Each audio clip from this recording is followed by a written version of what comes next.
As an aside, when I was talking to David Bell right before our meeting, he mentioned to me that he had run down to the Texas Medical Center kind of in a rush right close to 5 p.m., knew what Sean Savitz looked like, and in the hallways there just coincidentally ran into him in an attempt to try to make some connections with physicians scientists who were involved with this area. And Sean was very instrumental in then putting him in touch with the various individuals who you have heard speak today. So we are very appreciative of that, Dr. Savitz. Dr. Savitz is a neurologist, also at the University of Texas branch in Houston. He has a bachelor's degree from Harvard University, obtained his medical degree from Albert Einstein, did his residency at Beth Israel Deaconess, and then also a cerebrovascular disease fellowship at Beth Israel. He is currently associate professor of neurology, and will discuss another important facet of this therapy, and that is stem cell therapies in the setting of stroke. Dr. Savitz. Thanks.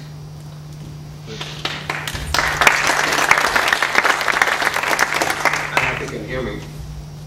Sounds like you can hear me. Yeah. Well, I'm really grateful for the opportunity to come and talk about really my favorite subject, which is stroke.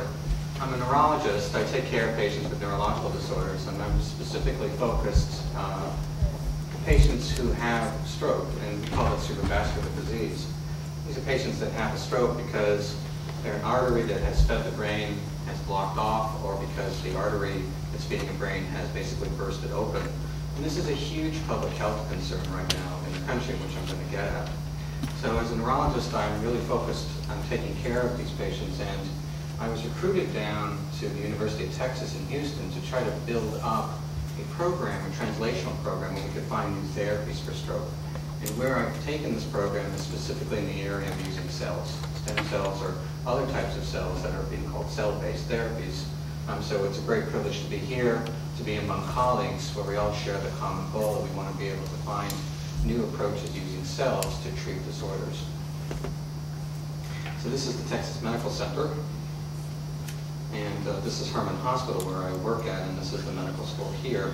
So we're joined, we also say joined at the hip. We're really very much joined together, floor by floor. We're on the 7th floor, which is the top level. I live right here. So what is the problem with respect to stroke? And this is the problem. It's the 3rd leading cause of death in the United States. It's actually the 2nd leading cause of death worldwide. You heard about the importance of heart disease and cancer. Well, this is where stroke lies. Stroke lies at number 3, right behind heart disease and cancer. There are now almost 800,000 people who get a stroke in the United States per year. That's translated in a very dramatic way, say every 45 seconds somebody in the U.S. is having a stroke. But more importantly, it's the leading cause of adult disability. It's one thing to get a stroke. The bigger problem is that those who survive stroke are then disabled and are taken out of the workforce. Their entire lives are completely turned upside down, and their quality of life is unfortunately deteriorates dramatically. 4.5 million people in the U.S. with persistent disabilities due to stroke. That's probably 20 times this number worldwide. And that's how much money it's costing this year to take care of patients, both in direct and indirect cost, almost $74 billion. Just so that we're on the same page about what is the stroke. This is somebody, this is the head, this is the brain that's inside the head. And in red here are the arteries coursing through that are feeding the brain. And a stroke, quite simply, is a situation in which one of these arteries that's feeding the brain blocks off. And when that happens, we start developing symptoms. We start to be unable to move one side of the body. We can't speak. We can't see. These are the symptoms of a stroke, depending upon where in the brain this is occurring. So to take this down at a different level, imagine, if you will, this is a person who's looking forward, and this is the back of the person's head. This is just one slice of the brain. Just cutting the brain one slice. This is what it looks like. There are a lot of different structures. We have gray matter here, we have white matter here, because that's what the brain looks like. If you would take it out of somebody, it looks gray here, it looks white. And these are the arteries that are here, that are coursing through, feeding the brain. Here's a close-up view, and this artery here is called the middle cerebral artery, and when it's blocked, it puts this entire area here at risk to go on to die, essentially. And when that area here He goes on to die, we call this, the medical term is called an infarction. Same thing, myocardial infarction, so we have basically a brain infarction that we call a stroke. So the goal here, in terms of somebody that's developing symptoms because of a blocked artery, is to get this artery open as fast as possible. We call it time is brain. And it's really true, because if we don't get this open in time, then the symptoms turn into deficits which are permanent and can be irreversible. Now, we only have one therapy that can open up the artery, and it's called IVTPA. It's a fibrinolytic agent that's used to dissolve blood clots that cause occlusions. It was approved in 1996, and that's the only drug that we have. We have to give it within 3 hours of the onset of symptoms, which means, unfortunately, nationally, that only 3 to 8% of all treatable patients receive the drug. And there are no proven therapies for the majority of the rest of the patients who actually get an ischemic stroke. That's all we have. So why cell therapies? Why stem cells for stroke? Well, because we've had no approved therapy in 14 years, but also because the use of cells represents a new opportunity, because cells might actually work within the first few days after a stroke. They may work potentially even further at a time, depending upon where the science and the laboratory work is going. But it does represent a broader therapeutic window. And the use of cells could be targeting multiple processes that are going on in the brain. It's possible to be thinking about reducing inflammation, ongoing cell death, and at the same time, cells could also enhance brain repair. So there are multiple different things cells could be doing. This is a schematic that pretty much illustrates the same points that I'm making. Imagine, if you will, that this is a time. On the x-axis here is basically time. Time from the onset of symptoms, where the onset of symptoms start here at time 0. This is 24 hours. This is 1 month after having a stroke. And this, on the y-axis, is what we believe to be the maximum amount of benefit that we can obtain. Well, right now, in terms of what we're able to do for stroke patients, it all happens right up here in front. The patient has to come in really fast, brought in by the paramedics to our stroke centers that we have across Texas, and if they get in fast enough, we can get the artery open. That's the whole goal. Now, we've thought about a number of other possibilities, including protective approaches, where we could give something that could protect the brain. Those things have not actually borne out or actually worked so far in clinical trials. And what we're now seeing is that stem cells or cell-based therapies have the chance to work in this period of time, in the first few days after a stroke. And that's what we're targeting right now with respect to thinking about its application. This is a time when there's active brain remodeling going on. There's active inflammatory processes going on, but there's also active repair processes going on that include such things as angiogenesis and neurogenesis, which I'll get into. Now, still further out in time, and this is really still at a very early laboratory stage, we're thinking about how cells or stem cells could be used even out at a month or even later in time. And there are a bunch of interesting approaches that are being looked at in different laboratories, which I'll leave for now. So what are the goals of cell therapy? That's really the major question that comes from this.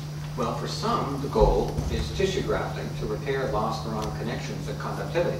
That's a really major goal. Some people say that's really Star Trek kind of goal at this point in time. But it's something that it looks very promising. That's going to take a number of years for us to figure out how we can truly do that. There's been a paradigm shift in thinking about the use of stem cells with respect to stroke, which has already been discussed with a number of other medical disorders, including what Dr. Willison has mentioned, including a lot of the work that Dr. Prokop has shown, that these cells can serve as a source of releasing factors that may actually help to, let's say, promote repair or to reduce ongoing injury. A repair that we're talking about, that the brain is engaging in after a stroke, includes such things as trying to create new neurons, neurogenesis, angiogenesis, or even synaptogenesis, where we're trying to make new connections. So this concords well with what Dr. Willison was saying in the first lecture, which is that in stroke, as in other conditions where there's injury, the body is trying to repair itself. And where stem cells could play a great role is to be able to enhance that repair process. And as I said before, the other approach, or let's say simultaneous concurrent approaches, to prevent ongoing injury that's going on after a stroke. You know, when we have a stroke and we have an infarct, unfortunately the damage is not done in the first few minutes or even in the first day. There's still damage that's occurring and going on even in the first few days afterwards. There's an ongoing inflammatory process that's going on afterwards. Well, it's complicated to think about how we're going to use cells for stroke, and we face now, of course, the complexity of different types of cells. So which type of stem cells should we be thinking about with respect to stroke? Well, a lot of different approaches are being investigated. You've already heard a lot of information about embryonic stem cells. Certainly that is an approach that people are looking at, but it's not really a very active one, particularly in this country, and there's a number of reasons why. And it's a lot more work is going on trying to think about using stem cells in other parts of the body. In particular, neural stem cells, since the brain itself has a reservoir of neural stem cells, that's being looked at both in the adult brain, neural stem cells have been found, and of course also in fetal brain. And where I want to take this is more the area of adult stem cells, because that's really where we're trying to make an active leap forward, using adult stem cells or cells from the bone marrow. And there's also a lot of work going on using even umbilical cord cells. There are cells from fat tissue. There's the approach to try to use skin cells. So, and it goes on and on and on, thinking about different approaches in terms of the different types of cells that are out there. I wanted to talk more about bone marrow cells. You've already heard a lot about that, so I don't really have to go through it in any great detail. What we know is that various types of bone marrow cells are under investigation for stroke. With respect to types of cells that are heterogeneous, what we call mononuclear cells, or just CD34 positive cells, these are different types of cells that are all together that have been shown to potentially have benefit. And there are more homogeneous different types of adult stem cells, including MSCs that you've heard of, and other ones that I have listed here. The great advantage here is that we can avoid the political and the ethical barriers of embryonic and fetal tissue. It permits the possibility of thinking about giving these cells intravenously. It permits autologous transplantation. You've heard about what autologous means, that we can take the cells out of the patient and give the cells back to the patient. And there's already established clinical use, which you've already heard from Dr. Decker about with respect to bone marrow transplantation in other conditions like cancer. But it's important to indicate that I think at this point in time, when we're thinking about using bone marrow cells, this is not really an attempt at host integration, meaning we're not trying to take these bone marrow cells when we inject them intravenously. We don't expect them to go into the brain, and then they're going to become neurons that are going to go right back to the area of damage and go in exactly the right proportion and make exactly the right kind of connections that were lost in the stroke. This is not what we're talking about. We're talking about the possibility of using cells that are going to go into the body to stimulate repair and to reduce ongoing injury. So what about mononuclear cells? Dr. Willison had already talked about mononuclear cells in great detail. And in fact, a lot of the work that I'm going to be talking about going forward stems from the things that he was already doing, just for those who use the pun stem. So bone marrow cells, specifically mononuclear cells, and the reason why they're being used is a number of reasons, including that they're enriched with stem cells. But we have to acknowledge that they contain a number of other types of cells as well, so we call it a mixed cell type. The interesting thing about them is they can be rapidly isolated within hours, and then they can be given back to the patient very quickly and reinfused for autologous testing. And there are several phase 2 studies that suggest benefit for patients with myocardial infarction, for those with heart attacks. You've already seen a lot of work from Dr. Willison and from others as well. What are the mechanisms? Things that I've already spoken about. I don't have to really go into any great detail, just a list of some of the possibilities of what these cells may do.